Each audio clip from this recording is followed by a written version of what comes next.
Ambassador Lilith of the Zelfori High Council stared at the holographic display, her 4 iridescent eyes blinking in synchronized distress. The Vex warships had just decimated another orbital defense station that made 16 in the past rotation cycle. "Send the distress signal again," she ordered, her melodic voice strained with an emotion most Zelfori rarely experienced: fear. "Widen the broadcast range. Someone must respond." Communications specialist Thrix bobbed his bulbous head.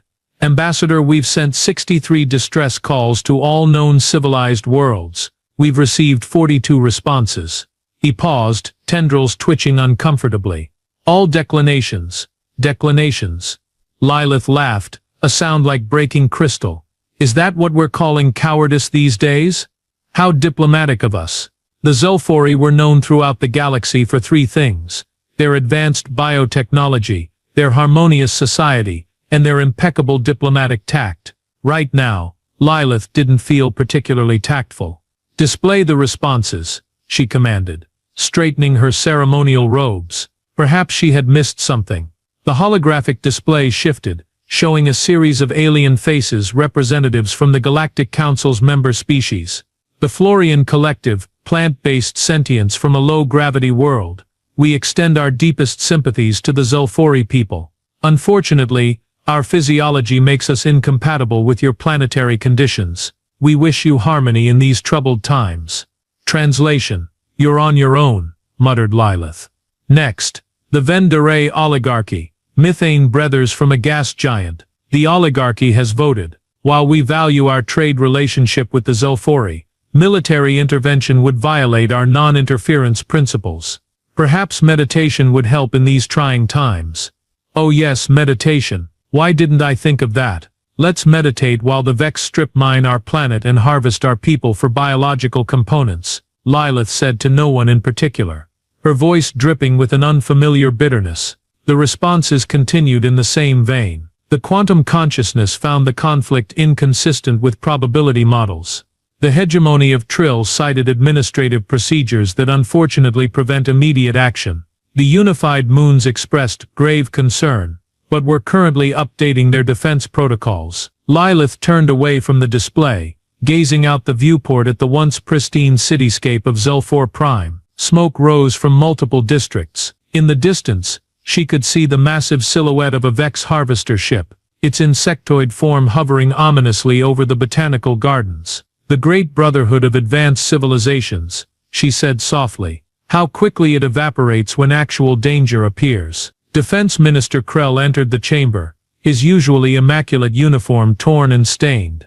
"Ambassador, the inner defense ring has fallen. The Vex will reach the governmental complex within 3 cycles. And our beloved Galactic Council. Any word on emergency session? They've scheduled a debate on intervention for next month's gathering." Lilith laughed again, this time with genuine amusement tinged with despair. "How very efficient of them. I'm sure whatever's left of our civilization will be thrilled to hear the results." She turned back to the communications array. "Specialist Thrix, prepare another broadcast. This time don't limit it to council members. Send it everywhere, even to the uncharted sectors."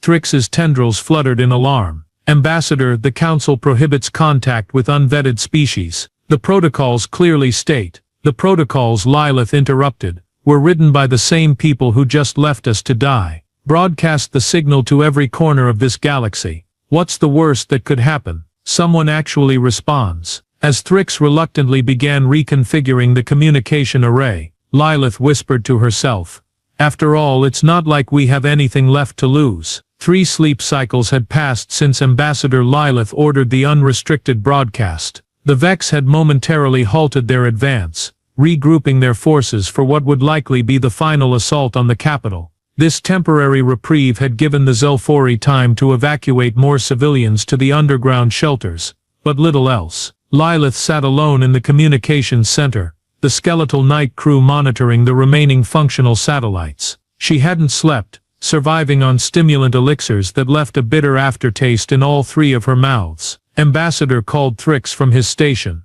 "We're receiving something." Lilith didn't bother raising her hopes. Another council species sending their thoughts and prayers, no doubt. "No, this is different." Thrix's tendrils quivered with excitement. It's coming from Sector 19G Quadrant 8.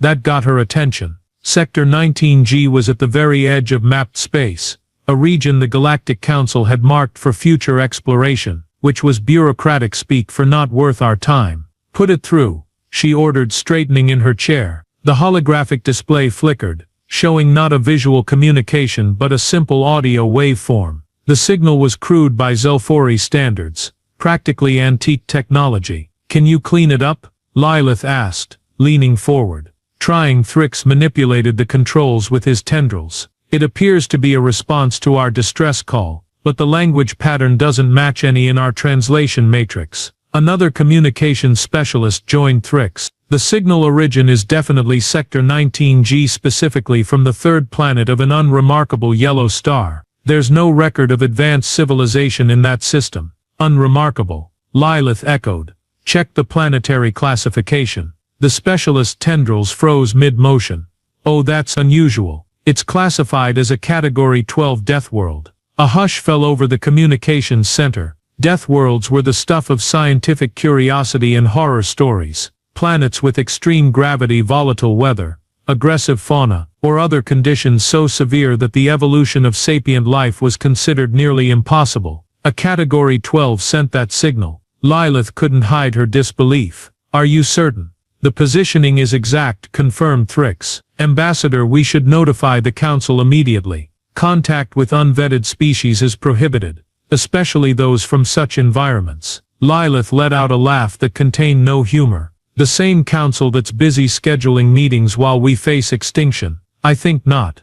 But Ambassador, protested Thrix, these could be Deathworlders. He whispered the last word like a forbidden curse. Lilith gazed at the simple audio waveform pulsing on the display. A response, the only response to their desperate plea. Send them our language package and coordinates, she decided. And a visual of the Vex forces.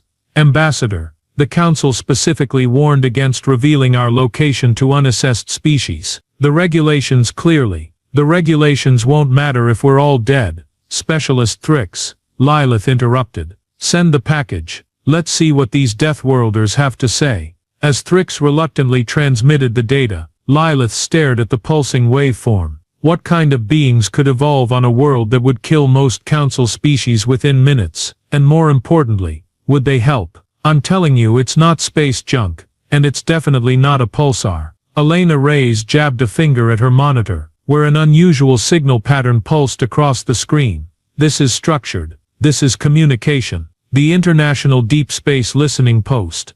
IDSLP to those who worked there. Deep sleep to those who joked about its typically uneventful operation, was suddenly buzzing with activity. Located in the remote highlands of Chile, the facility had been monitoring the cosmos for signs of extraterrestrial intelligence for decades, with exactly 0 confirmed hits. Until now, maybe. Dr. Walsh, the facility director, rubbed his bloodshot eyes. Reyes, do you know how many false positives we've catalogued over the years? Remember the microwave incident? This isn't like that, Elena insisted. Look at the pattern repetition. This follows mathematical sequences. And it arrived exactly 12 minutes after our latest broadcast. The IDSLP had been sending out signals for years. Music, mathematical sequences, basic language primers. Most scientists considered it a long shot, but funding had continued because, well, what if? It's responding to us, Elena said, barely containing her excitement.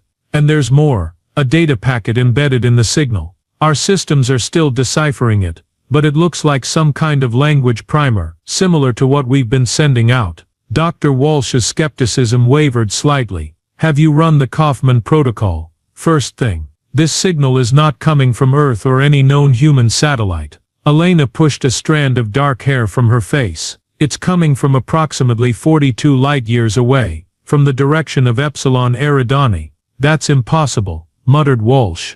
The signal would have taken 42 years to reach us. Unless they have technology we don't, Elena countered. Look, our systems have partially translated some of the data. They're calling themselves the Zelfori, and they're asking for help. Within 3 hours the facility was swarming with government officials, military personnel, and scientific experts flown in from around the world. The partially translated message was projected onto the main screen as a heated debate unfolded. Vex forces have breached our outer defenses. Request immediate assistance from any capable spacefaring civilization. This is not a scientific exchange, but a plea for survival. Admiral Chen of the United Earth Defense Force stood with arms crossed, studying the message. Do we have visual confirmation of these Zelfori? Yes, Elena said, pulling up an image that made several people gasp. The beings had elongated, iridescent bodies with 4 symmetrical eyes and multiple tendrilled appendages. The translation matrix they sent is allowing our computers to process their language. They've included information about their planet, their species, and these Vex's attackers. Could be an elaborate hoax, suggested a representative from the World Security Council, or worse, a trap.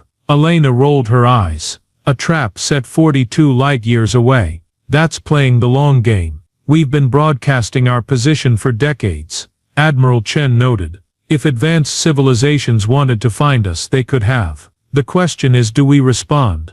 We already have the capability, said Dr. Walsh reluctantly. The UES Dreadnought was designed for deep space exploration. With the new Hawking drive, it could reach Epsilon Eridani in approximately 3 weeks. You want to risk our only state-of-the-art vessel on what might be a cosmic prank call? The World Security Council representative looked aghast. What if it's real? Countered Admiral Chen. First contact with an alien civilization, one that might possess technology far beyond our own. The strategic advantage alone. Oh, for God's sake, Elena interrupted. A species is facing extinction and we're debating strategic advantages. Humanity, ladies and gentlemen. The room fell silent. Elena continued typing, muttering under her breath. We can't even agree on lunch orders, let alone first contact protocols. Admiral Chen's stern expression softened slightly. Specialist Reyes, if we approve this mission, would you be willing to join it? Your expertise with the translation matrix would be invaluable. Elena looked up from her screen, momentarily stunned. Then she grinned.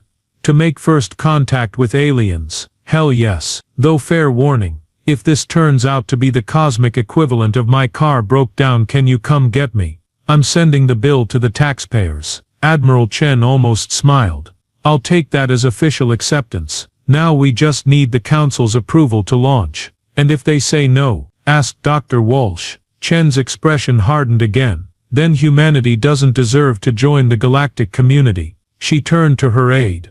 Prepare mission briefings. I want the Dreadnought ready for launch in 48 hours. Approval or not. Welcome aboard the UES Dreadnought, Captain Rohan Malik announced, standing before the small group assembled in the ship's briefing room. You've all been selected for humanity's first official interstellar rescue mission, or first contact, or wild goose chase. We'll find out which shortly. The captain was a tall man with close-cropped salt and pepper hair, and the steady gaze of someone who'd seen too much to be easily surprised. His service record included 3 tours during the South China Sea crisis, and command of the first manned mission to Mars. Nothing, however, had prepared him for commanding a mission to a star system 42 light-years away to rescue aliens that may or may not exist. Let's do introductions, he continued.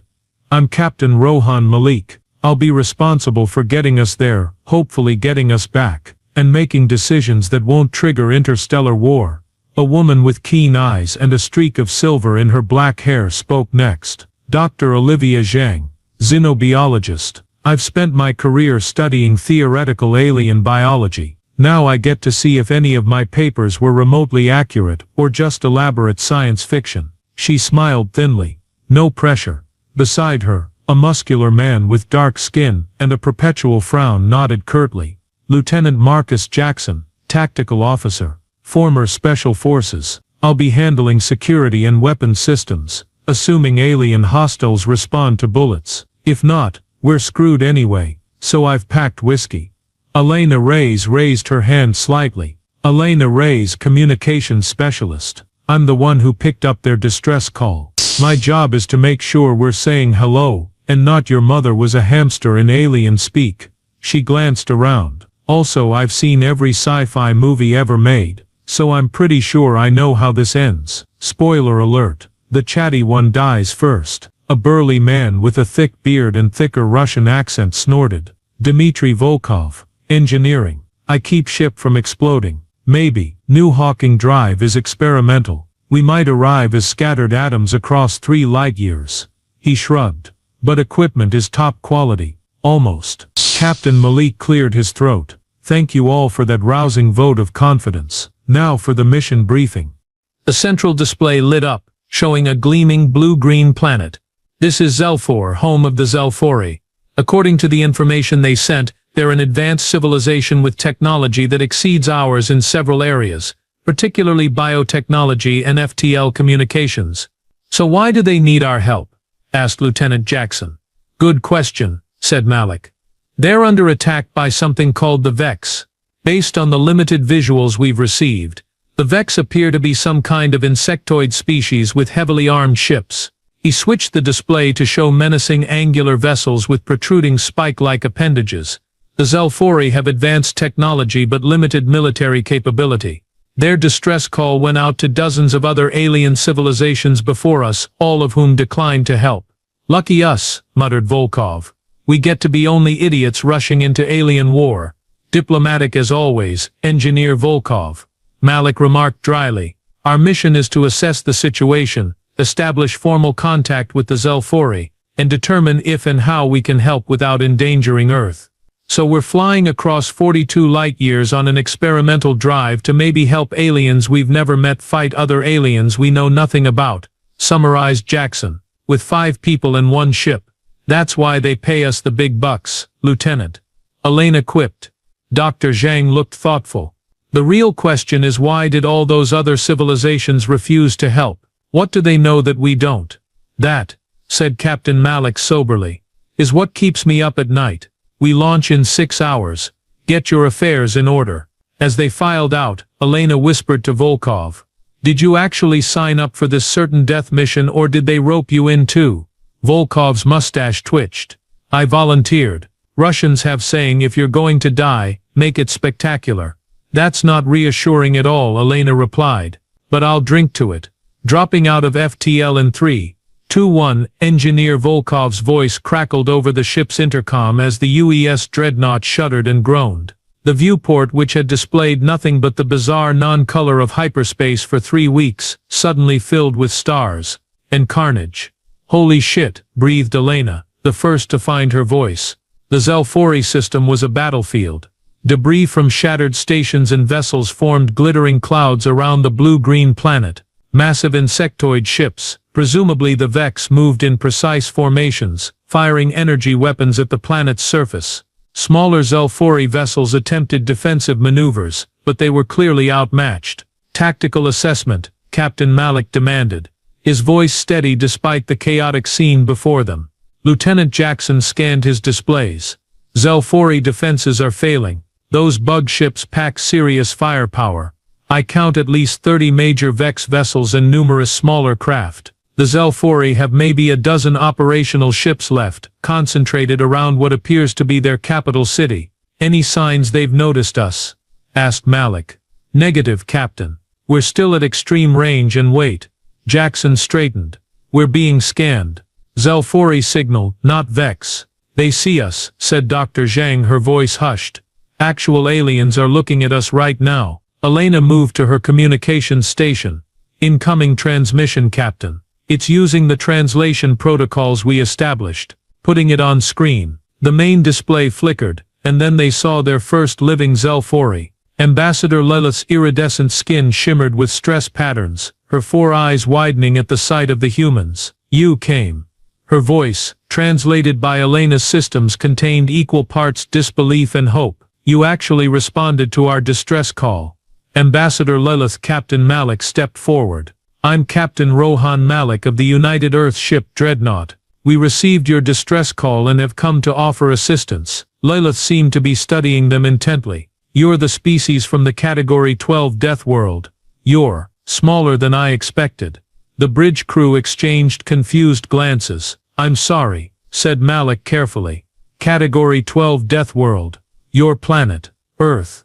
Lilith's tendrils fluttered in what might have been embarrassment. It's classified as an extreme environment. Most council species couldn't survive there for more than a few minutes. Earth, a death world. Elena couldn't help but laugh. It's just Earth. Your gravity is crushing, your atmosphere corrosive, your biosphere teeming with pathogens and predators, your weather systems catastrophic, and your planetary crust constantly fracturing. Lilith enumerated. The fact that you evolved sentience there is considered anomalous. Well, said Dr. Zhang with a small smile, when you put it that way I guess we are tough little cockroaches. We can discuss planetary classifications later, interrupted Captain Malik. Ambassador, we've come to help. But we need to understand the situation. Who are these Vex, and why are they attacking you? Lilith's expression shifted to something unreadable. The Vex are resource harvesters. They consume worlds for raw materials, including biological components.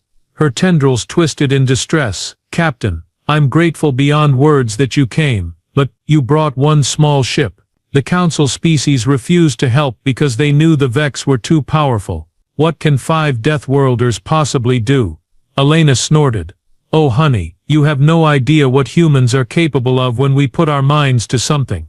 Malik shot her a look that said not helping before turning back to Lilith. Ambassador, we may be few, but we're resourceful. And we've never been fans of bullies. The dreadnought had docked with the Zelfori's main orbital station, or what remained of it. Ambassador Lilith guided the human crew through corridors, designed for beings taller and more flexible than themselves. The Galactic Council, Lilith explained, gesturing at a holographic display of thousands of star systems, consists of 27 spacefaring civilizations, all evolved on what we classify as habitable worlds, categories 1 through 4. Dr. Zhang studied the classification system displayed on a secondary screen, so category 1 would be Paradise worlds, said Lilith. Stable climates, minimal geological activity, few predators, abundant resources, low gravity, mild radiation. Sounds boring, muttered Elena. Category 2 and 3 worlds have various minor challenges, seasonal weather, the occasional predator, mild gravitational fluctuations. Category 4 worlds might have more significant weather events or slightly toxic elements in the biosphere. Lilith's tendrils waved expressively. Most Council species evolved on these worlds, and Earth is a Category 12, asked Captain Malik, frowning at the scale. The highest category in regular use. Lilith seemed almost apologetic. Your world has catastrophic weather, extreme temperature variations, high gravity, tectonic instability, aggressive megafauna, microscopic pathogens and radiation levels that would kill most Council species within hours. Lieutenant Jackson raised an eyebrow. So we're basically space orcs. I don't know this term, Lilith admitted. Fictional monsters. Tough, aggressive, hard to kill, explained Jackson, looking entirely too pleased with the comparison. The Council has always avoided contact with Deathworld species, continued Lilith. They're considered unpredictable, dangerous. We prefer adaptable and resourceful, suggested Dr. Zhang diplomatically. Volkov snorted. They think Earth is harsh. My grandmother grew up in Siberia. She would call Council aliens delicate flowers. This is why the other civilizations wouldn't help us, Lilith revealed, her 4 eyes downcast. Not just fear of the Vex, but when our sensors detected your response, many Council members suggested blocking your signal. They feared making contact with Deathworlders more than they feared the Vex. Let me get this straight, Elena said, laughing incredulously. We're considered the scary monsters of the galaxy. Us, she gestured at the crew. We're 5 people who spend most of our time looking at screens and drinking too much coffee. You evolved on a world that would kill most sentient species, Lilith said simply. What does that tell you about yourselves? Captain Malik exchanged glances with his crew, a slow smile spreading across his face. It tells me the Vex might have bitten off more than they can chew. This is their command center, whispered Elena to Dr. Zhang, as they entered a large dome-shaped room filled with Zelfori operators. It looks like a meditation retreat. The room was all soft curves and muted colors. Zelfori technicians moved with deliberate grace between holographic displays, their communications hushed and melodic. Different evolution, different approach. Zhang murmured back. They're probably thinking our ship looks like a torture chamber.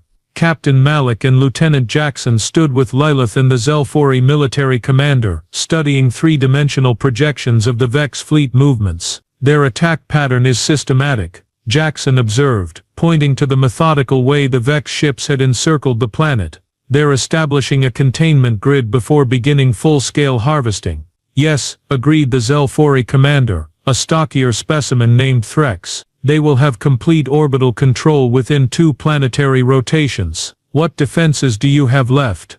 Asked Malik. Lilith's tendrils drooped. 12 functional warships, 17 orbital platforms and our planetary shield generator. But it's failing. Our weapons are effective against their smaller craft, but we cannot penetrate the armor of their capital ships. Jackson studied the tactical display. What if we took out these 3 command ships? The smaller vessels might lose coordination. Impossible, said Threx. Their defenses are too strong. A direct assault would be suicide. Malik's eyes narrowed as he considered the display. What if we don't assault directly? What if we use the dreadnought to slip past their lines, then deploy targeted strikes at their propulsion systems? The Zelfori exchanged alarmed glances. Captain, Lilith said carefully. Even if you could get close enough, the radiation from their engines would kill any living being before they could complete such an operation. Malik smiled grimly. Earth radiation levels, Ambassador. We've evolved with them. The odds of success are approximately 8,721 to 1, calculated Threx. Elena laughed from across the room. On Earth we call those odds Tuesday. Let's work out the details, said Malik. We'll need to move fast before they complete their grid. As the humans began outlining their strategy, the Zelfori watched with a mixture of hope and horror at the casual way these Deathworlders discussed what seemed like certain death. What do you mean you don't have redundant systems? Volkov was practically shouting at the Zelfori engineer, who cringed at the volume. 1 hit to your main power conduit and entire ship goes dark. This is madness. The Zelfori delegation had given the humans access to one of their warships for modifications. What began as a technical exchange had quickly devolved into Volkov cursing in Russian while dismantling perfectly functional systems. Our design philosophy emphasizes harmony and efficiency, explained the Zelfori engineer timidly. Redundancy introduces dissonance into the dissonance keeps you alive when half your ship is blown off. Volkov threw his hands up. Is why humans still around after thousands of years of trying to kill each other. We plan for failure. Meanwhile, Dr. Zhang was in the medical bay, examining Zelfori physiology data. Your stress response is fascinating, she told the Zelfori physician. When faced with danger, your species calms down. Of course, replied the physician. Logical thought requires emotional regulation. How else would one respond to crisis? Zhang thought of the countless human stress responses, fight, flight, freeze, fawn, all driven by adrenaline surges. Let's just say humans take a different approach. In the hangar bay, Lieutenant Jackson was demonstrating combat techniques to a group of bewildered Zelfori security personnel. No, like this, he growled, showing again how to maintain a proper firing stance. You need to brace for the recoil, and stop closing your eyes when you pull the trigger. But the discharge is so violent, protested one Zelfori. Jackson sighed. That's kind of the point. Elena, tasked with integrating communication systems, watched the various training sessions with amusement. They evolved without our fight or flight response, she remarked to Captain Malik. No wonder they're terrible at war. And no wonder they're excellent at science and cooperation. He countered. Different evolutionary pressures. Well, they better start channeling their inner primates, Elena said. Because the Vex don't seem interested in harmony. They don't need to become us, Malik replied. They just need to survive long enough to remember what makes them them. Our job is to buy them that time. With modifications to their advanced tech that lacks basic redundancy systems, Elena said with a snort. Space orcs to the rescue. This is outrageous. The Grand Arbiter of the Galactic Council, a wispy being from a low-gravity world, waved filament-like appendages in agitation. Unauthorized contact with a Category 12 species. Ambassador Lilith has violated our most sacred protocols. The emergency session of the Council's Executive Committee had been hastily convened when their long-range sensors detected the human vessel entering the Zelfori system. Representatives from the 7 most influential Council species sat in a semicircle, their varied physiologies all displaying signs of distress. "The Deathworlders have brought a warship," stated the Florian representative, leafy fronds trembling. "Analysis suggests primitive but potentially devastating weaponry. If they ally with the Zelfori, it sets a dangerous precedent," warned the representative from the Vendari oligarchy. "Other endangered species might seek Deathworlder assistance, rather than following proper council procedures. Perhaps we should consider the deeper ethical implications," suggested the representative of the quantum consciousness, their holographic form flickering thoughtfully. "If the humans successfully repel the Vex—" "Impossible," interrupted the hegemony of Trill's ambassador. "Even if their physiology allows them to survive conditions that would kill us, they are technologically inferior. The Vex will eliminate them along with the Zelfori." "And if they don't," pressed the quantum consciousness. A heavy silence fell over the assembly. "Then we have a new variable in galactic politics," the Grand Arbiter admitted reluctantly. "Deathworlders with interstellar capability and a demonstrated willingness to intervene in conflicts. They must be contained," decided the Trill ambassador. "If they survive, we should immediately implement the isolation protocols." "Premature," countered the quantum consciousness. "We should observe first. These humans may prove useful against threats like the Vex that we cannot directly confront." After heated debate, the council reached a compromise. "We will send observers," announced the Grand Arbiter. "A stealth diplomatic vessel to monitor the situation. If the humans perish, we document the Zelfori extinction. If they succeed—" The Arbiter's filaments twisted in discomfort. "We reassess our approach to Deathworld species. And begin preparing containment strategies," added the Trill ambassador grimly. "Beings evolved in such crucibles cannot be trusted to behave rationally." The council voted unanimously. Within hours, a cloaked observation vessel departed for the Zelfori system, its crew both fascinated and terrified by the prospect of witnessing Deathworlders in combat. "They're moving into attack formation," Lieutenant Jackson announced, his eyes fixed on the tactical display. "The Vex are launching their final assault." After 48 hours of frantic preparations, the moment of truth had arrived. The Vex fleet had completed its encirclement of Zelfor and was beginning its coordinated attack on the planet's remaining defenses. Captain Malik stood in the Zelfori command center, now transformed by the humans' modifications. Gone were the soothing colors and gentle curves, replaced by stark tactical displays and direct communication lines to every defensive position. "All ships report ready, Captain," said Threx, who had adapted to the humans' command style with surprising flexibility. "Modified shields are at maximum capacity." "Elena, status of the communication arrays?" Malik asked into his headset. "Ready to broadcast on all Vex frequencies," Elena's voice replied.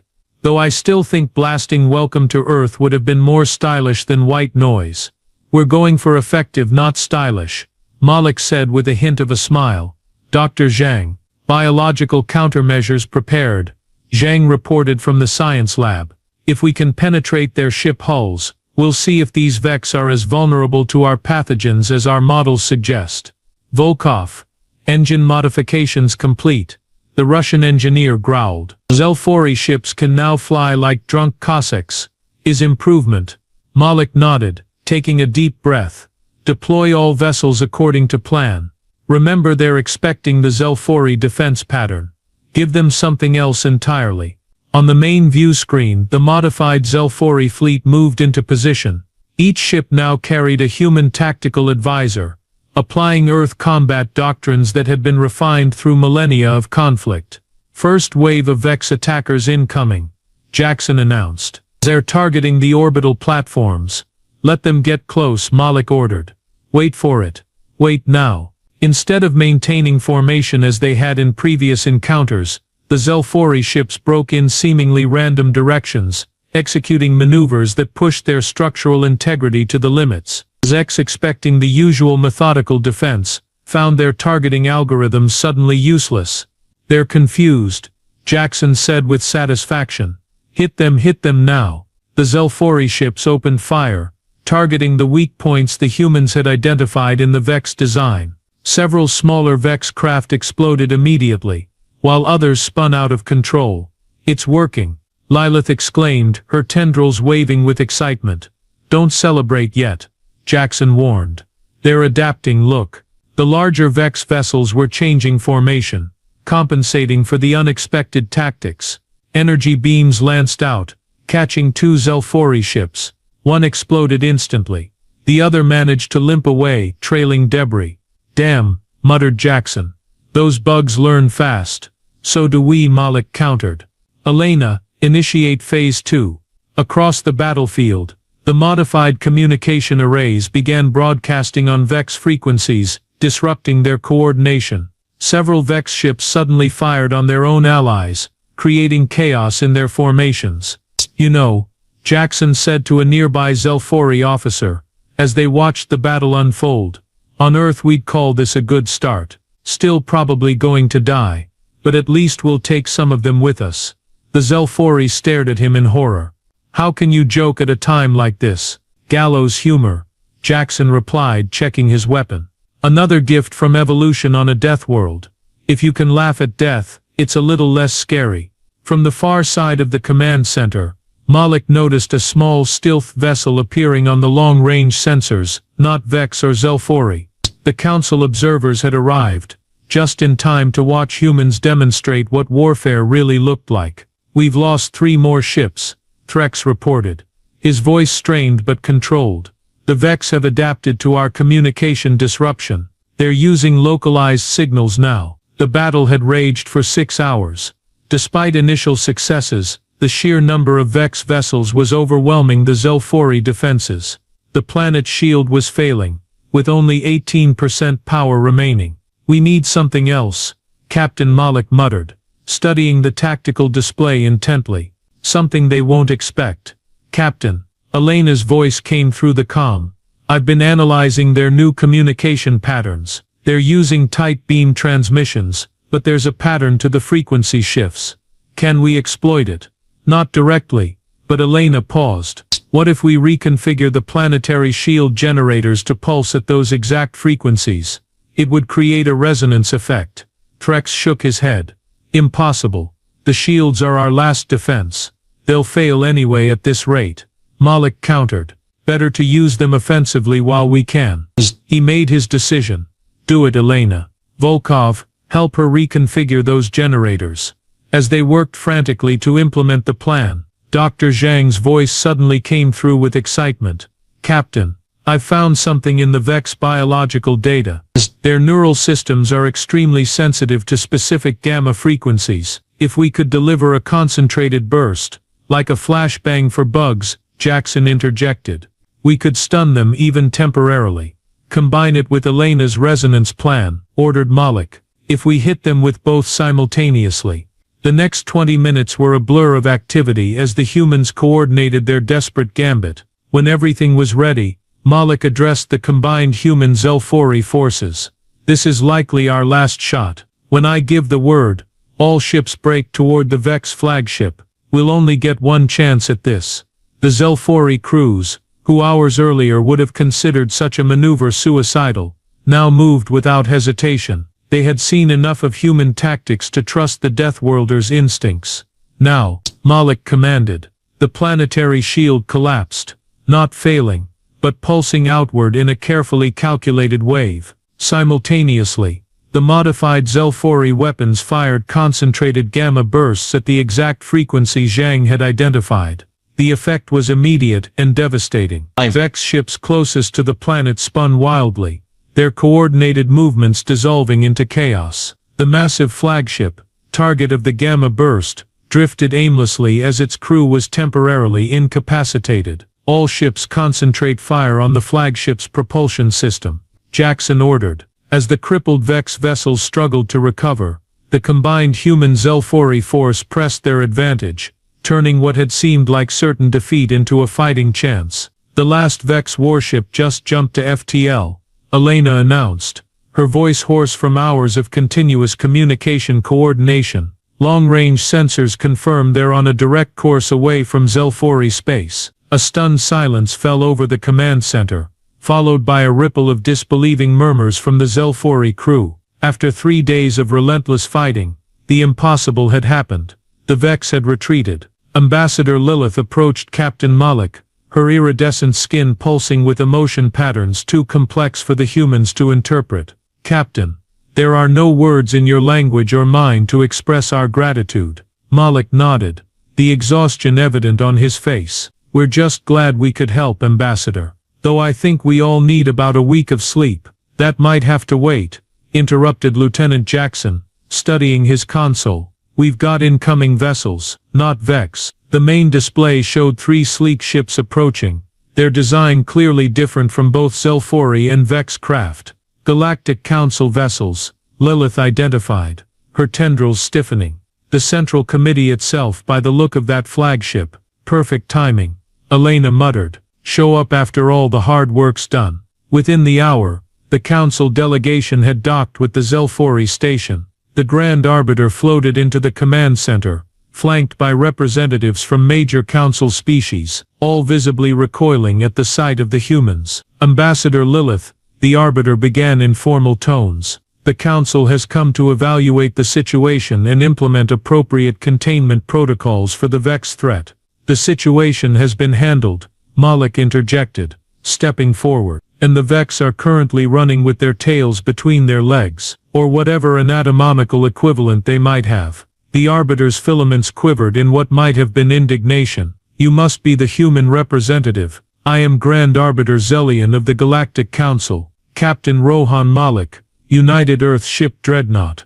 These are my crew members. He gestured to the humans, who regarded the Council delegation with expressions ranging from curiosity to open contempt. We observed the conflict, the Arbiter said delicately. Your methods were most unconventional. You mean effective, Elena suggested with a sweet smile that didn't reach her eyes. The Council is concerned about the implications of Deathworlder intervention in galactic affairs, continued the Arbiter, ignoring Elena. There are established protocols that left the Zelfori to die. Malik cut in sharply. You all received their distress calls. Every single one of you refused to help. The Council representatives shifted uncomfortably. The Vex presented an unacceptable risk, began the Trill Ambassador. To you perhaps. Malik interrupted again. Not to us. On Earth we have a saying. The only thing necessary for the triumph of evil is for good people to do nothing. The quantum consciousness representative's holographic form flickered with interest. A surprisingly sophisticated ethical framework for a species from such a hostile environment. Maybe surviving a death world gives us a better appreciation for life, Dr. Zhang suggested quietly. Ambassador Lilith, who had been silent, suddenly moved forward. Grand Arbiter, with all due respect, I must speak. The Council abandoned us to extinction. These humans whom you warned us against contacting were the only ones who answered our call. They risked their lives for people they had never met. The Arbiter's filaments twisted in discomfort. The Council has protocols for a reason, Ambassador. Deathworlder intervention sets a dangerous precedent. The precedent, Lilith stated firmly, of actually helping those in need. Perhaps that's a precedent the Council should consider adopting. A ripple of murmurs spread through the gathered aliens as for perhaps the first time in Council history, a member species openly challenged the Arbiter's authority.